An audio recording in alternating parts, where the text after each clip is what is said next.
자, 오늘 하나님께서 우리 주신 말씀은 창세기 12장 4절 말씀입니다. 우리 다 함께 따라해 보겠습니다. 불완전한 믿음의 아브라함. 시작. 네, 불완전한 믿음의 아브라함이란 제목 가지고 여러분들과 나누길 소망합니다. 우리가 아브라함 생각하면 딱 어떤 이미지가 떠오르나요, 여러분? 우리 교회 다 20년씩 다녔는데 아브라함 하면 딱 어떤 이미지가 떠오르나요, 여러분? 네, 믿음의 조상, 믿음의 아브라함 딱 떠오르죠. 근데 오늘 설교 제목이 불완전한 믿음의 아브라함입니다. 오늘 말씀을 듣고 왜 불완전한 믿음의 아브라함인지 깨닫는 은혜가 우리 가운데 있기를 주님의 이름으로 소망합니다. 우리 오늘 말씀은 자신의 고향을 떠나 미지의 세계, 즉 두렵고 무서운 세계를 향해 나아갔던 한 사람의 이야기가 나옵니다. 우리는 그를 무엇이라 부르냐면 그를 믿음의 조상 아브라함이라고 부릅니다. 근데 진짜 신기하게 아브라함 하면 딱 떠오르는 게 믿음의 조상이에요. 근데 이거는 기독교에 한정된 내용이 아니라 이슬람도 그렇고 힌두교도 그렇고 전부 다 믿음의 조상을 아브라함이라고 부릅니다. 그만큼 아브라함은 하나님께서 인정하신 믿음의 사람이기 때문에 우리는 2000년 전, 우리는 그 훨씬 더 전에도 믿음의 조상 아브라함을 알고 있었습니다. 그는 믿음의 조상이기 전에 현재 우리의 모습과 전혀 다를 바 없는 그냥 특별함 없는 사람 중 한 사람이었습니다. 그래서 그는 가진 것이라고는 기도할 수 있는 것밖에 없었고 가진 것이라고는 하나님께 구하는 것밖에 없는 사람이었습니다. 그래서 우리도 똑같이 아브라함처럼 할 수 있는 것이라고는 하나님께 기도하고 구하고 간구하는 것밖에 없는 우리와 똑같은 사람 중 한 사람이었습니다. 그래서 그는 처음부터 믿음의 대단한 조상이 아니었어요. 그는 연약한 사람 중 한 사람이었습니다. 우선 아브라함의 이야기는 아브라함이 지내고 있던 메소포타미아라는 지역에서 시작됩니다. 그 지역에서 살고 있던 아브라함에게 하나님이 어느 날 나타나셔서 하나님이 얘기하십니다. 너의 본토 친척 아비의 집을 떠나 내가 내게 지시할 땅으로 가라라고 명령하십니다. 자, 그럼 우리가 알고 있는 내용은 무엇인가요? 여기서 아브라함이 하나님의 말씀에 순종해서 내 본토 친척 아비 집을 떠나서 가나안 땅으로 하나님께서 예비한 땅으로 걸어갔다라고 우리가 알고 있죠. 하지만 성경은 그렇게 말하고 있지 않습니다. 그가 어떻게 떠났는지, 그가 어떤 마음을 가지고 떠났는지 이 시간 우리 함께 보기를 원합니다. 우리는 막연히 아브라함이 하나님의 말씀을 듣고 즉시 순종해서 하나님의 말씀을 따라 떠났던 것처럼 생각하지만 아브라함의 역사를 추적해서 보면은 사정은 그렇게 넉넉하지 않았습니다. 아브라함은 하나님의 말씀을 듣고 즉시 순종한 것이 아니라 바로 떠난 것이 아니라 치열한 고뇌와 갈등과 고통의 과정을 다 겪은 다음에 비로소야 하나님의 말씀을 순종하고 떠났다는 사실을 우리는 알 수가 있습니다. 아브라함이 본래 떠났던 곳, 그의 고향이 어디냐면 성경에는 그곳을 갈대아 우르라고 말씀하고 있습니다. 창세기 11장 31절을 다 함께 보겠습니다. 창세기 11장 31절 말씀입니다.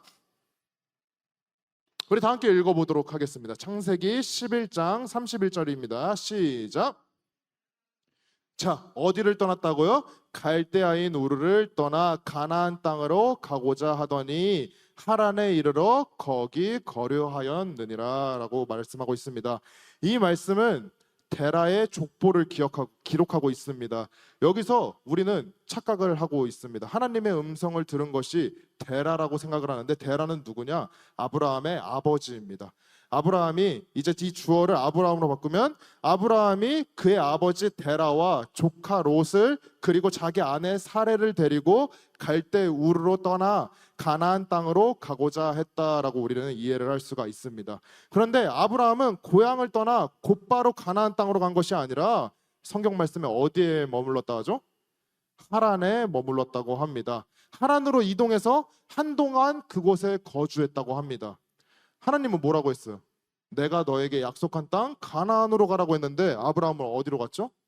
하란으로 갔습니다. 하란에서 몇 년이나 머물렀냐면 6년이라는 시간을 하란에서 머물렀습니다. 하란에서 머무르면서 아브라함은 생각했어요. 내가 가나안으로 가야 될까 말아야 될까 계속 고민을 하는 시간을 가졌습니다. 그래서 하나님께서 다시 명령을 하십니다. 아브라함에게 세 가지 명령을 하시는데 본문 1절에 여호와께서 아브라함에게 이르시되 너는 너의 고향과 친척과 아버지의 집을 떠나 내가 내게 보여줄 땅으로 가라, 떠나가라라고 세 가지 명령을 하십니다. 고향과 친척과 아버지의 집을 떠나라고 했는데 이에 아브라함은 어떻게 순종했습니까? 그는 하나님의 말씀을 따라 첫 번째, 즉 고향을 떠났습니다. 근데 고향을 떠나서 하나님의 말씀하신 곳으로 가지 않고 두 번째, 친척을 떠나라 했는데 친척인 누구를 데리고 갔습니까? 조카 롯을 데리고 갔습니다. 그리고 세 번째, 아버지를 떠나라고 했는데 아버지 누구를 데리고 갔습니까? 데라와 함께 갔습니다. 자, 여기서 보면 아브라함이 하나님의 말씀을 지킨 것이 있나요, 없나요? 하나님의 말씀을 지킨 것이 없어요. 우린 여기서 볼 수 있습니다. 아브라함도 우리와 같은 사람입니다. 나의 모든 것을 포기하고 가기에는 두려워요. 나의 모든 것을 버리고 가기에는 무서워요. 그래가지고 하나님의 말씀을 조금만 지키는 거예요. 하나님의 말씀을 저울질하는 거예요. 우리의 모습과 별다름 없음을 우리는 이 시간 볼 수 있습니다. 그래서 우리는 여기서 아브라함의 연약함을 우리가 볼 수가 있는 것입니다. 하나님이 이 세상의 주관자이시자 우리의 창조자 되신 분인 그분임을 알매도 불구하고 하나님 말씀을 다 순종하지 못하는 거예요. 하나님의 말씀을 조금 의심하는 거예요. 왜냐하면 우리는 연약한 인간이기 때문에 하나님을 또 의심하고 또 의심하는 겁니다. 그래서 우리는 이러한 갈대 같은 마음을 하나님 앞에 인정하고 하나님의 거대한 품으로 들어갔을 때여야지만이 하나님께서 우리를 통하여서 역사하시는 줄 믿습니다. 우리는 이러한 갈대 같은 어려운 우리의 마음을 조금이라도 의심 있는 우리의 마음을 과감히 내려놓고 하나님 안에 완전히 들어갔을 때에 하나님께서 우리를 통해서 하나님 말씀대로 살아가게 해주시는 줄 믿습니다. 자, 이 말씀을 보면 또 이렇게 나옵니다. 성서 지리를 살펴보면 이래요. 갈대아 우르에서 하란까지의 거리가 얼마나냐면 960km라고 합니다. 자, 서울에서 부산까지 길이가 얼마일까요, 여러분? 서울에서 부산 500km죠. 그러면은 갈대아 우르에서 하란까지의 거리는 서울에서 부산을 왕복한 거리라고 해요. 그때는 교통수단이 있을까요, 없을까요?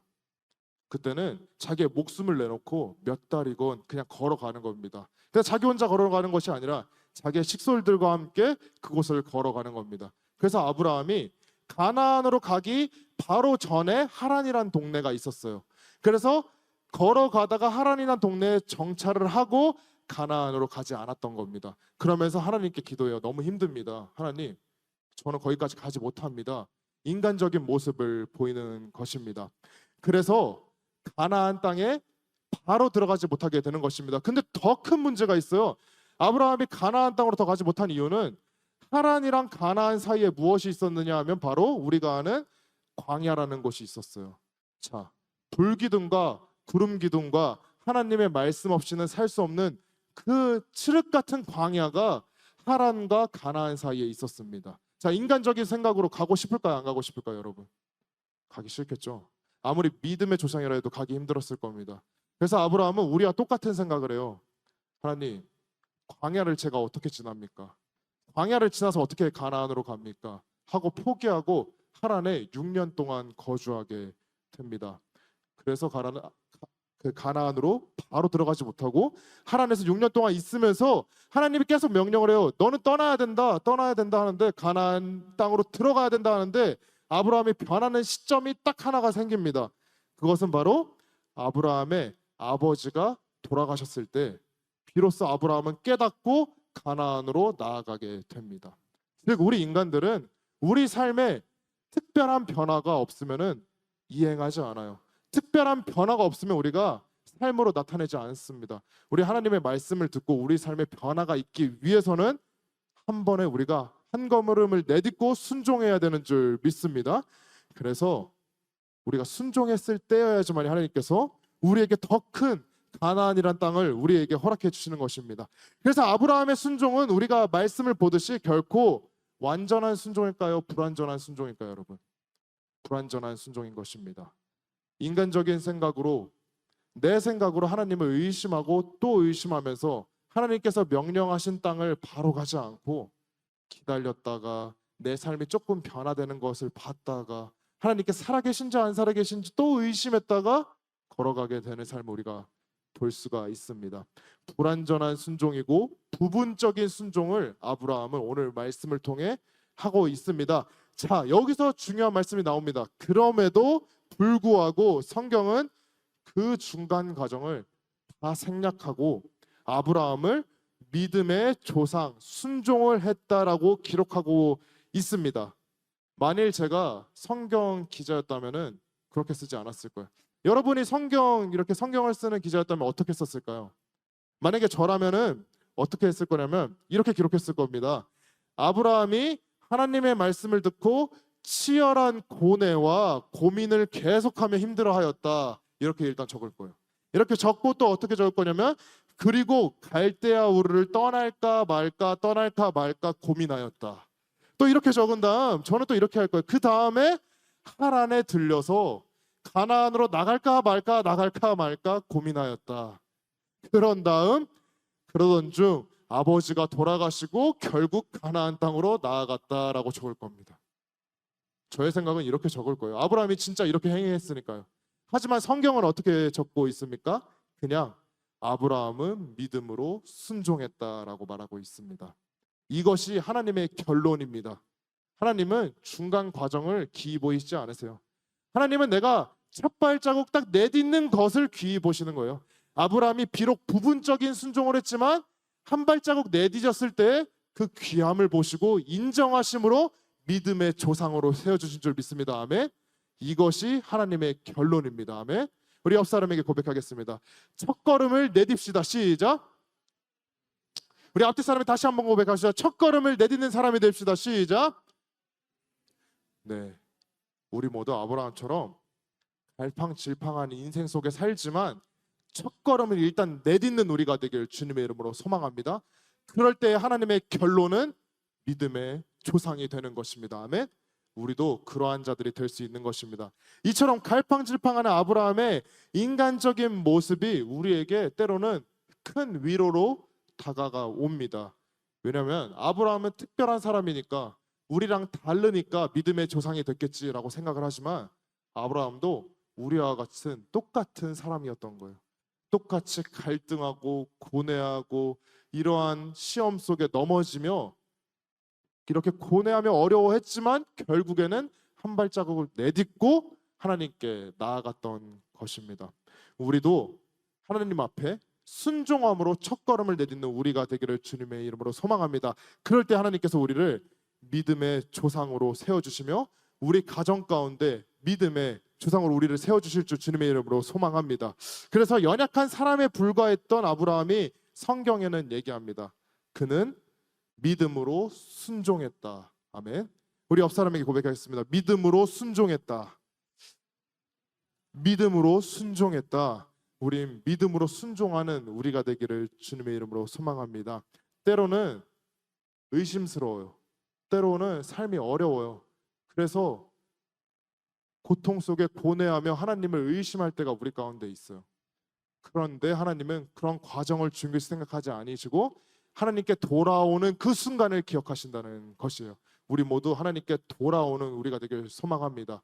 그래서 아브라함이 하나님께 돌아갑니다. 아브라함이 이제 하란에서 아버지를 돌아가시고 이제 하란에서 가나안으로 가는데 그 과정에 광야와 애굽이 나옵니다. 근데 아브라함이 또 다시 인간적인 모습을 보여요. 이 애굽에서 어떤 사건이 일어나죠?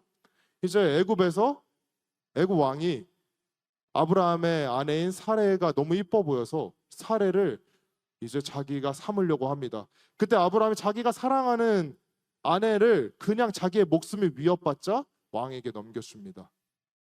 이만큼 아브라함은 정말 되게 인간적이면서 되게 믿음이 약했던 사람이에요. 아브라함은 자기의 목숨이 위협받자 바로 사레를 그냥 자기가 사랑하는 아내를 그냥 애굽 왕에게 줍니다. 이렇게 연약했던 자도 하나님께서 믿음의 조상이라고 일컬어 주십니다. 하물며 우리의 모습, 우리는 그러게 우리에게 힘든 순간이 안 와봐서 모르겠죠. 우리가 힘든 순간이 올 때 저 생각해 보면 제 아내를 다른 사람에게 줄까? 저 절대 주지 않을 거거든요. 저 절대 포기하지 않을 겁니다. 근데 아브라함은 바로 줬습니다. 물론 뭐 살인의 위협이 이 시대 가운데 일어나진 않지만 전 살인의 위협이 일어나도 절대 주지 않을 겁니다. 아니 백지사님, 살인의 위협이 온다고 정지사님을 다른 사람에게 줄 겁니까? 왜 안 줍니다. 그러면 아브라함보다 더 뛰어난 믿음을 가지고 계신 겁니다. 맞죠? 저도 그렇게 생각을 합니다. 이렇게 이 시대를 사는 저도 이거와 타협할 수 없는데 아브라함은 이렇게 연약했던 사람입니다. 이렇게 연약했던 사람마저도 하나님께서 믿음의 조상으로 세우고 몇천 년이 흐른 지금도 우리 입 가운데 믿음의 조상하면은 아브라함이 떠오르는데, 그보다 뛰어난 믿음을 가진 우리가 하나님 앞에 더 존귀하게 사용받을 줄 믿습니다. 우리 옆 사람에게 고백하십시다. 당신은 존귀한 사람입니다. 시작. 오늘 이 말씀을 보면 우리가 하나님을 믿고 또 순종하는 것이 되게 어렵다고 생각을 합니다. 근데 오늘 이 말씀 이후에는 우리가 내가 아브라함보다는 그때 시대 아브라함보다는 내가 믿음이 조금 더 좋지 않나, 내 그때 시대 아브라함보다는 조금 더 낫지 않나라는 생각을 가지시고 하나님께서 아브라함의 그러한 연약한 모습들을 다 제껴두시고 결론은 순종의 아버지, 믿음의 아버지로 세워주셨던 것처럼 우리 가운데 하나님의 그러한 순종의 은혜가 있기를 주님의 이름으로 소망합니다. 자, 창세기 12장 4절을 보면 아브라함이 여호와의 말씀을 쫓아갔고, 아주 간단하게 기록되어 있지만 그 속에는 천신만고의 과정들과 여러 가지 어렵고 힘든 시간들이 있는 것을 우리가 볼 수가 있습니다. 그래서 5절 하반절을 보면은 마침내 가나안 땅으로 들어갔더라라고 말씀하고 있습니다. 그런데 이 말씀에 가장 상징적인 단어가 있습니다. 그것은 바로 마침내입니다. 아브라함이 마침내 가나안 땅으로 들어갔다라고 합니다. 마침내, 이걸 사전적 의미로 보면은 불완전함이라고 얘기합니다. 그래서 아브라함은 불완전한 믿음임에도 불구하고 가나안 땅으로 들어갔다라고 말씀하고 있는 것입니다. 순종의 첫걸음으로 마침내 가나안 땅으로 들어갔다라고 얘기하고 있습니다. 가나안 땅으로 들어가는 순간 하나님께서 그 앞에 불완전한 믿음을 다 없애주시고 순종의 아버지로, 믿음의 조상으로 세워주신 줄 믿습니다. 이 시간 하나님은 우리 각자에게 말씀하고 계십니다. 하나님께서 하시는 음성을 듣고 그 음성에 순종하며 첫걸음을 내딛는 우리가 되기를 주님의 이름으로 소망합니다. 우리 옆 사람에게 고백하겠습니다. 순종하며 첫걸음을 내딛시다. 시작. 우리 다시 한번 고백하겠습니다. 순종하며 첫걸음을 내딛시다. 시작. 네, 첫걸음을 내딛어서 실천으로 나아갈 때 우리가 불완전하고 어렵고 힘든 모든 순간들을 하나님께서 이 가나안 땅으로 보상해 주셨던 것처럼 우리 삶 가운데 가나안을 허락해 주실 줄 믿습니다. 그리고 아브라함의 계보를 잇는 사람으로 우리도 우리 가정에, 우리 집안의 믿음의 조상으로 세워주실 줄 믿습니다. 아멘. 우리 옆 사람에게 고백하겠습니다. 믿음의 조상이 됩시다. 시작. 다시 한번 고백하겠습니다. 믿음의 조상이 됩시다. 시작. 우리 가문에, 우리 삶에, 우리 인생에 믿음의 조상이 되는 우리가 되길 주님의 이름으로 소망합니다. 우리 다 함께 기도하겠습니다.